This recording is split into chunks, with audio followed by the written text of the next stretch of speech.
paz do Senhor Jesus reina em nossos corações e a misericórdia do Senhor esteja sobre as nossas vidas. Nesta oportunidade, nós vamos estudar a lição 10, que traz como título o ministério de mestre ou doutor. Então, nós neste momento vamos estar estudando mais essa lição a respeito dos dons ministeriais, dons espirituais e também dons ministeriais, que é ministérios. O texto áureo está escrito: de modo que, tendo diferentes dons, segundo a graça que nos é dada, se é ensinar, haja dedicação ao ensino. Ou seja, se esmere no ensinar. A verdade prática diz: os vocacionados por Deus para o ministério do ensino são por Ele chamados para edificar a igreja cristã.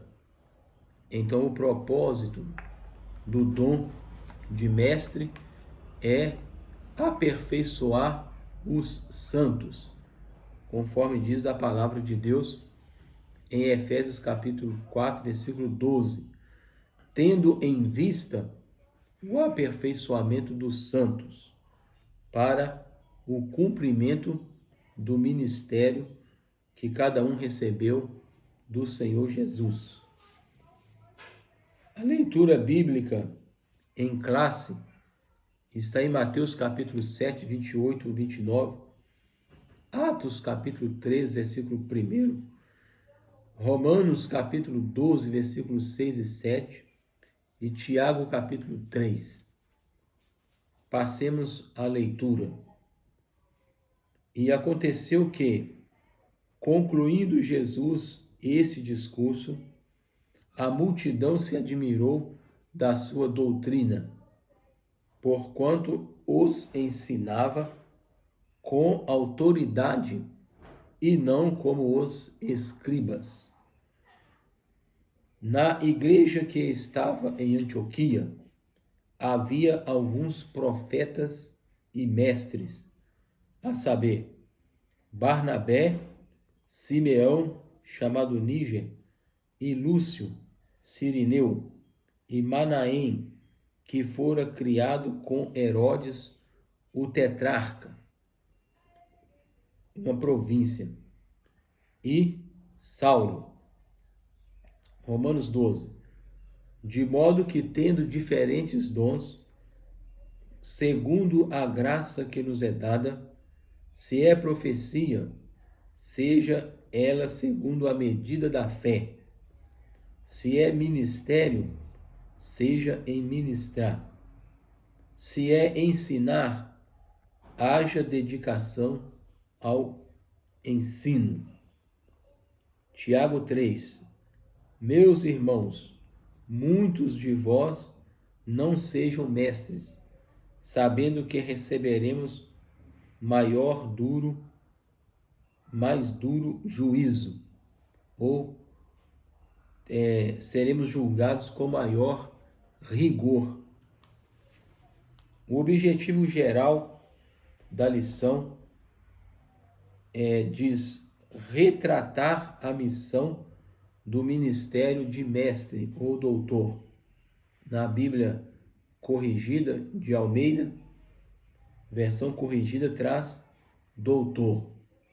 Almeida atualizada diz mestre. E temos três subtópicos.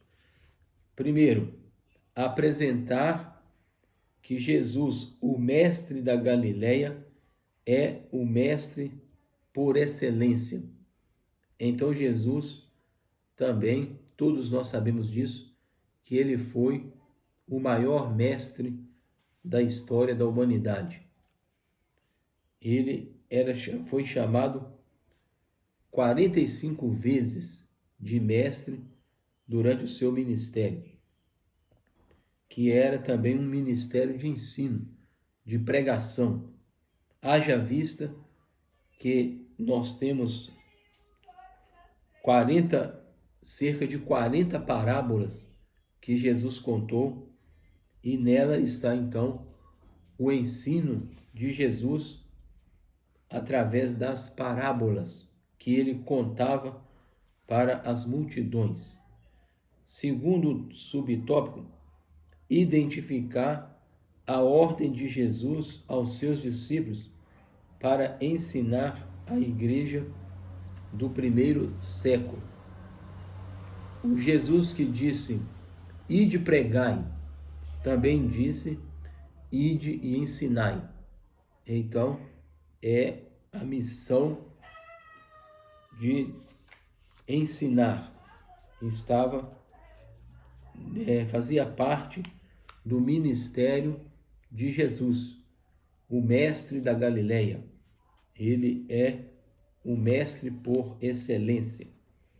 Depois, finalmente, no terceiro tópico, apontar a importância do dom ministerial de ensinador na igreja local. Então, toda igreja local, ela tem mestres que ensinam a doutrina cristã para a edificação da igreja. Por isso, nessa introdução, o comentarista mostra que o ministério de mestre, o ministério de doutor, ele é primordial para que a igreja cresça, para que os crentes se tornem pessoas maduras, que possam alcançar a mesma estatura perfeita de varão perfeito, como está em Efésios capítulo 4, versículo 12, querendo o aperfeiçoamento dos santos para a obra do ministério, da diaconia, do serviço. Então ele diz que se você recebeu, ou alguém recebeu o dom de mestre, exercita, ensine, e assim a pessoa vai também se aperfeiçoando à medida em que ele vai ensinando a sã doutrina. É uma tarefa importante e indispensável que exige muito de quem o desempenha. O mestre, ele está sempre buscando, sempre estudando a palavra de Deus. Então é importante observar que esse é um dom necessário e também de alto prestígio. Paulo escreveu aos Coríntios que Deus colocou na igreja,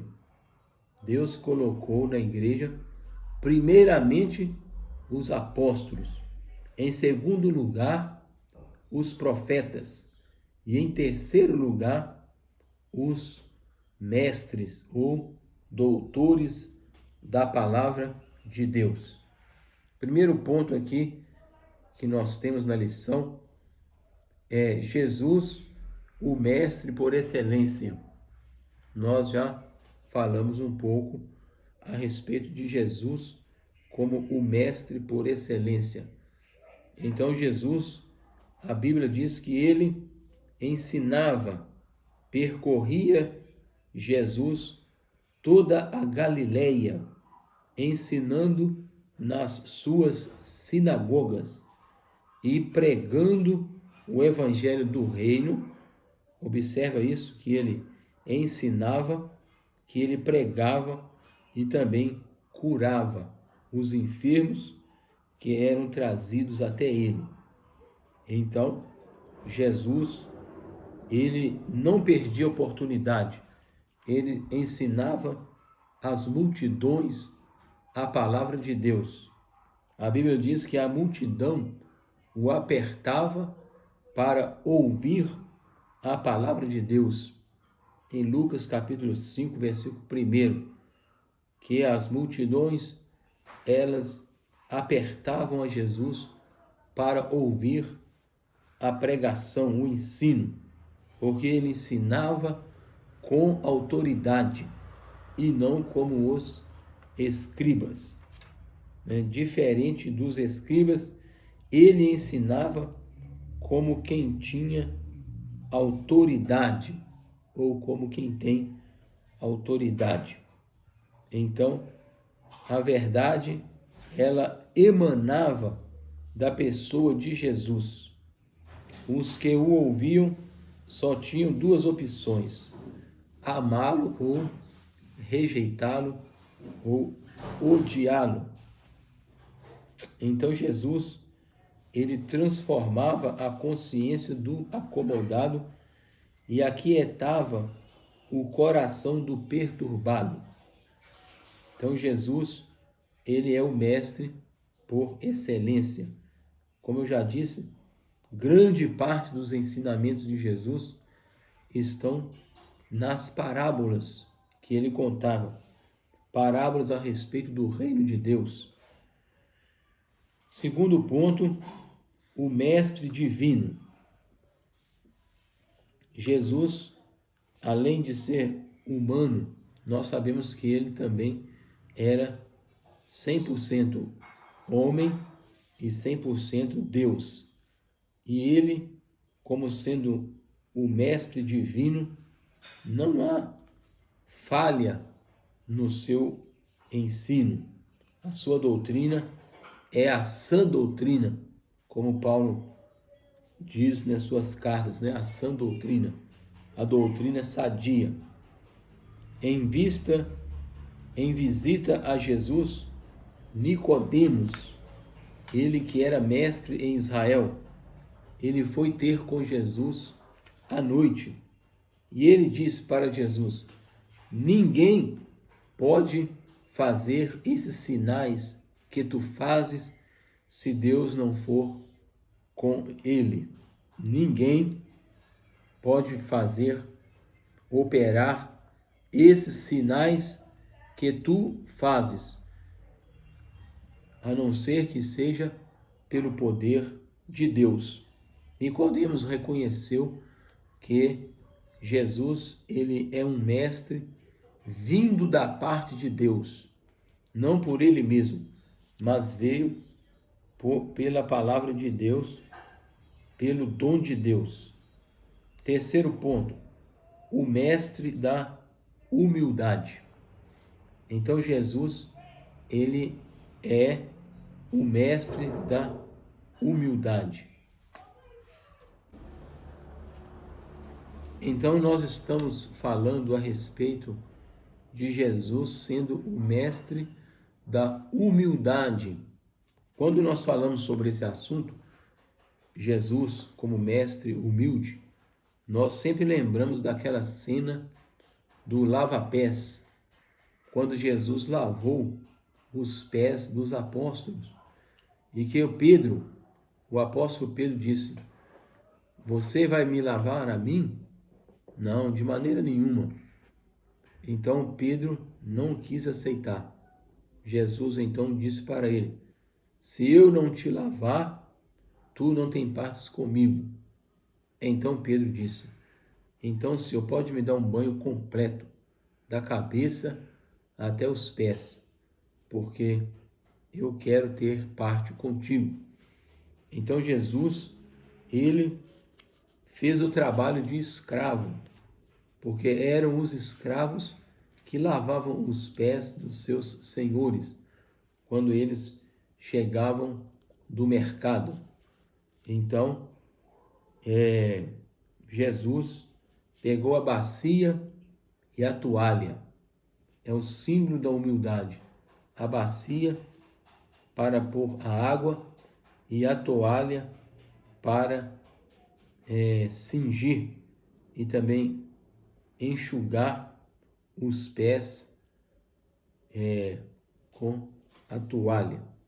Está escrito aqui: levantou-se na ceia, tirou as vestes, Jesus, e tomando uma toalha, cingiu-se. Depois, ele pôs água numa bacia e começou a lavar os pés aos discípulos e a enxugar-lhes com a toalha com que estava cingido. Então, o apóstolo Pedro, ele ficou chocado com aquela atitude de Jesus. E Jesus disse: o que eu faço agora vocês não compreendem. Vão compreender depois. Mais tarde, vocês vão reconhecer. Vós me chamais Senhor e Mestre, e bem fazes, porque na verdade eu o sou. Sou Senhor e Mestre. Ele nos convida a fazer o mesmo. Vós me chamais Mestre e Senhor, e dizeis bem, porque eu o sou. Ora, se eu, sendo Senhor e Mestre, vos lavei os pés, vós deveis lavar os pés uns dos outros, ou uns aos outros, porque eu vos dei o exemplo, para que, como eu fiz, façais vós também. Ou seja, viver em humildade e servir uns aos outros. Jesus, o mestre da Galileia, ele é reconhecido no Novo Testamento tanto como o mestre divino quanto o mestre da humildade. Então, o dom ministerial de mestre é uma capacitação do Espírito Santo. É o ponto central aqui desses tópicos que nós estamos lendo.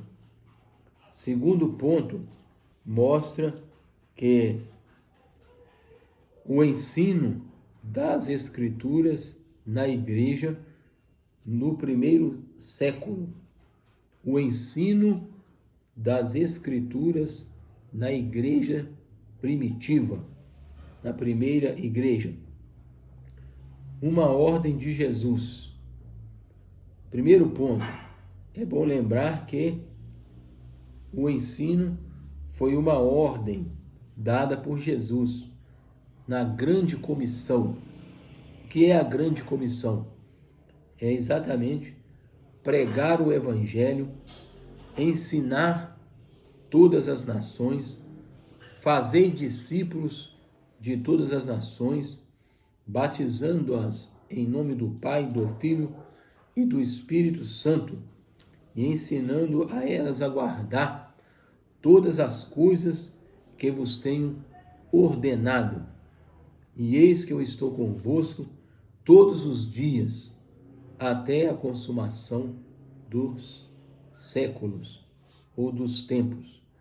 Então, o livro de Atos dos Apóstolos registra a obediência dos primeiros apóstolos no cuidado de cumprir a determinação de Jesus. Então, observa que no livro de Atos nós vemos os apóstolos de Jesus pregando, ensinando. Então, diz mais que os discípulos, eles permaneceram, eles perseveravam na doutrina dos apóstolos e na comunhão, no partir do pão e nas orações. Perseverar na doutrina pode ser traduzido também como ser assíduo ao ensinamento dos apóstolos, como traduziu a Bíblia de Jerusalém nesse texto. Mostravam-se assíduos ao ensinamento dos apóstolos. Então o apóstolo Pedro fez um grande sermão, uma grande pregação, registrada no capítulo 2 de Atos, depois ou após a descida do Espírito Santo sobre a igreja no Pentecostes. Depois o apóstolo Pedro fez uma segunda pregação na porta do templo, chamada Formosa. Então, ali na entrada do templo, o apóstolo Pedro, ele curou aquele homem paralítico que estava ali, que tinha 40 anos. Então, ele foi curado e Pedro aproveitou a oportunidade quando as pessoas se ajuntaram e ficavam atônitos, olhando para Pedro e João. Então Pedro disse: não é pelo meu poder, nem pela minha piedade ou santidade que eu fiz esse homem andar, mas o nome de Jesus é que deu a esse a perfeita saúde em que agora ele tem. Então, no segundo ponto, nós vemos a doutrina dos apóstolos. Os apóstolos, eles eram também mestres, foram treinados por Jesus durante 3 anos de tempo integral. Então, o apóstolo Pedro, ele então fez aquela grande pregação e muitos creram, chegando o número para quase 5.000 pessoas ouviram e receberam e abraçaram o Evangelho de Jesus. Terceiro ponto, o ensinamento persistente. O que é o ensinamento persistente? É aqui que mostra que era um ensinamento contínuo. Havia perseverança por parte dos apóstolos ensinando e havia perseverança por parte dos ouvintes, que eles perseveravam na doutrina dos apóstolos e na comunhão e na oração e no partir do pão, etc. No terceiro ponto que nós estamos abordando agora, fala sobre o ensinamento persistente por parte do colégio apostólico. Tanto eles ensinavam nas casas, de casa em casa, e também no templo, porque naquela época os cristãos ainda não tinham construído o templo. Eles usavam as sinagogas e também o templo de Jerusalém, a entrada do templo, no pórtico de Salomão, para pregarem o evangelho, falar a respeito de Jesus. Quem foi Jesus? Jesus como sendo o Messias, Jesus sendo o Salvador do mundo, Jesus sendo o Mestre por excelência, o Salvador e Senhor. A igreja, ela começou nas casas, onde o ensino era ministrado a pequenos grupos nos lares. Foi só depois de muitos tempos, o 4º século, é que surgiram os primeiros templos cristãos. Mas no início eram igrejas domésticas, igrejas nos lares. Então, é bom observar que esse ensinamento era contínuo e perseverante. Havia muito ensino da palavra, pregação, e muitos também ouviam a pregação do Evangelho e se convertiam a Cristo, recebiam a salvação, recebiam o Espírito Santo da promessa quando eles criam no Evangelho da graça de Deus. nós vemos que na igreja que havia em Antioquia, diz o texto que também havia profetas e mestres, doutores na igreja de Antioquia. Resumindo, o ensino na igreja do primeiro século foi ordenado por Jesus para os apóstolos ensinarem persistentemente, com persistência, continuamente, perseverantemente. Terceiro ponto geral da lição fala sobre a importância do dom ministerial de mestre. A importância do dom ministerial de mestre. Uma necessidade urgente da igreja. Então nós sabemos que a igreja precisa de pessoas vocacionadas, capacitadas por Deus para pregarem a palavra de Deus, o evangelho da salvação, para pregar as doutrinas centrais da fé cristã, mostrando, através do ensinamento, a palavra de Deus pura, sadia e eficaz, para que não haja infantilidade espiritual, mas, como diz o texto, tendo em vista o aperfeiçoamento dos santos para a obra ou o serviço ou o ministério de ensino, para não sermos levados por todo o vento de doutrina, pela artimanha dos homens que com astúcia enganam. Então, a igreja precisa de mestres completamente entregues, comprometidos com a verdadeira doutrina, a doutrina da fé cristã. Depois, aqui no segundo subtópico, a responsabilidade de um discipulado contínuo.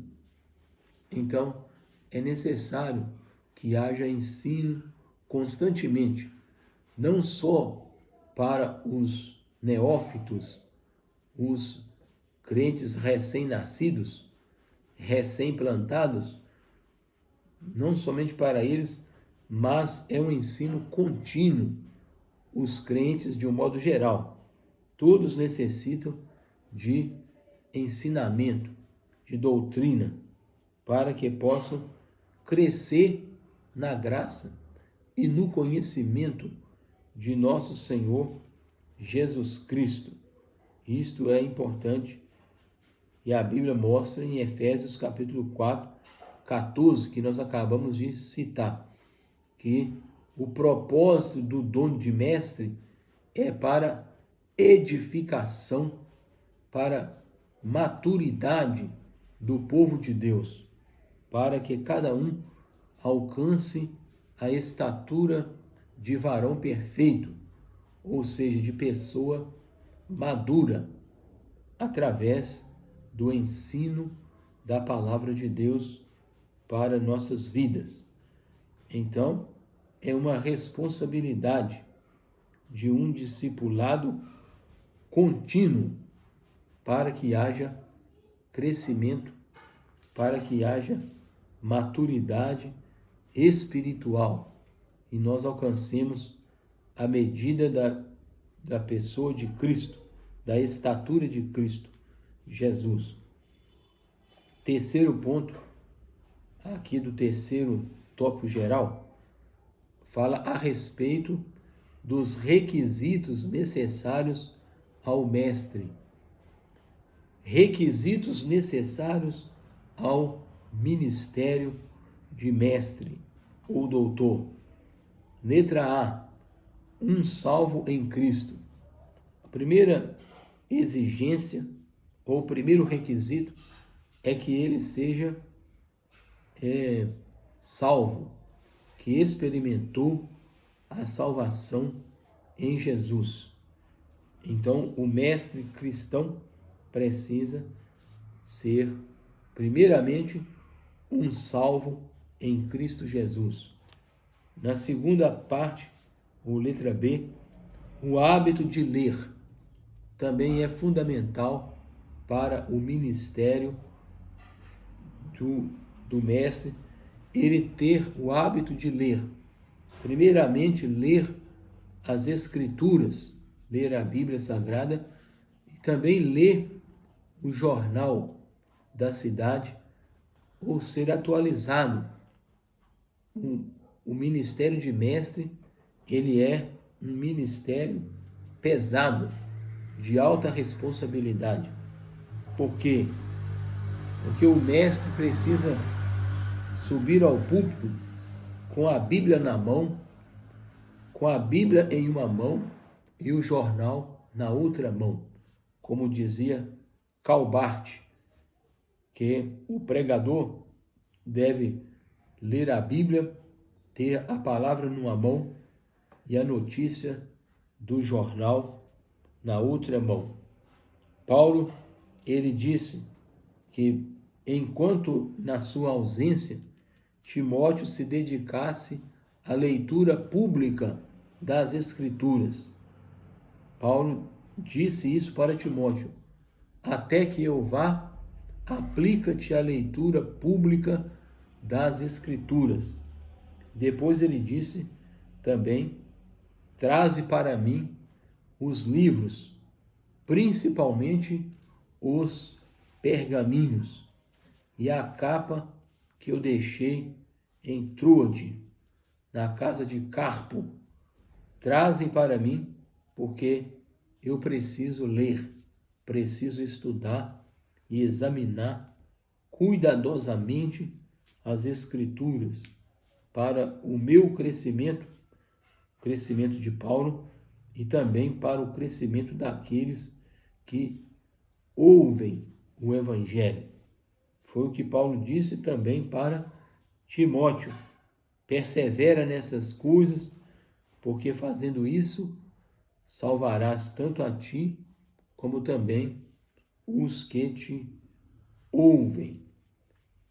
Um outro ponto, letra C, fala a respeito do preparo intelectual. Esse preparo intelectual está muito ligado aí ao tópico B, o hábito de ler, e também tem a ver com o preparo intelectual. Tanto estudar a Bíblia, que ela é o instrumento de trabalho do ensinador cristão. Conhecer o manual do cristão, que é a Bíblia Sagrada. É o manual do crente. E o crente, o mestre, ele precisa conhecer e ter esse preparo intelectual. Conhecer a Escritura, conhecer hermenêutica, que é a arte de interpretar bem um texto, conhecer a exegese, que é a aplicação dos princípios da hermenêutica, e também, se possível, conhecer as línguas originais da Bíblia, isto é, ter um conhecimento do hebraico bíblico, do grego koiné, no qual foi escrito o Novo Testamento. Ter também comentários bíblicos, comentários exegéticos, para que ele possa consultar questão a respeito da cultura da época e assim transpor o abismo cultural entre nós e a Bíblia. Na letra D, o outro requisito do mestre é um coração em chamas, um coração fervoroso, em chamas. Martin Lloyd Jones, ele disse que a pregação é a lógica em fogo. é a teologia em fogo, o coração ardendo de interesse pela palavra de Deus, como aconteceu, por exemplo, com os discípulos no caminho de Emaús. Eles disseram um ao outro: porventura não ardia em nós o coração quando ele pelo caminho nos expunha as Escrituras? Então, eles ficaram com o coração em chamas, fervoroso por causa da palavra de Deus e também na força do Espírito Santo. O Espírito Santo capacita homens e mulheres para o exercício da maestria, para o serviço da obra de Deus, preparando o povo de Deus para desempenhar cada um o ministério que recebeu. Paulo pergunta: são todos apóstolos? Não. São todos profetas? Também não. São todos mestres? Também não. Mas cada um exercita o dom como recebeu do Senhor Jesus.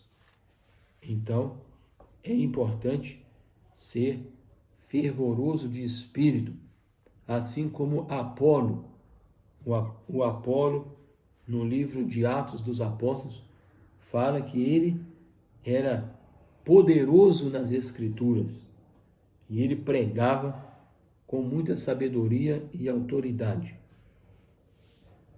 Conclusão. Vamos agora concluir nosso breve comentário.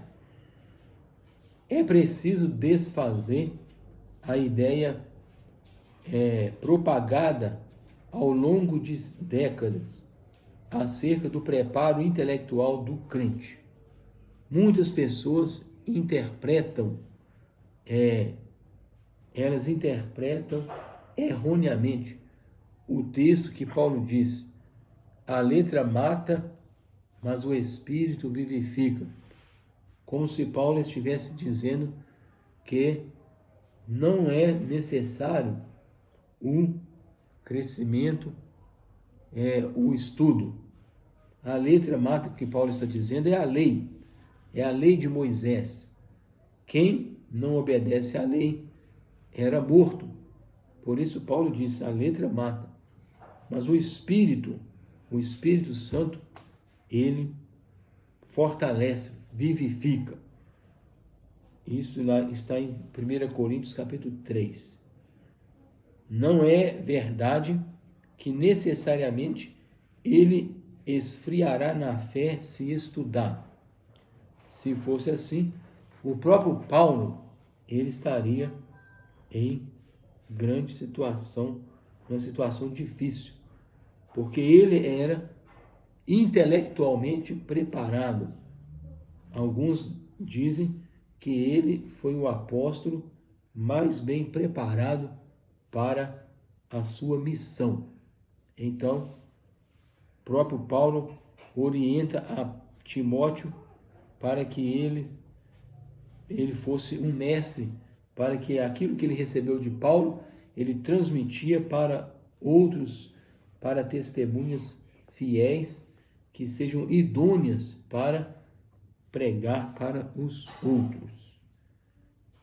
E, finalmente, nessa conclusão, nós vamos ler aqui, ou citar, 1 Pedro, capítulo 3, versículo 15, quando o apóstolo Pedro diz: antes santificai a Cristo como Senhor em vossos corações, e estejais sempre prontos e preparados para responder com mansidão e temor à razão da esperança que há em nós. Amém?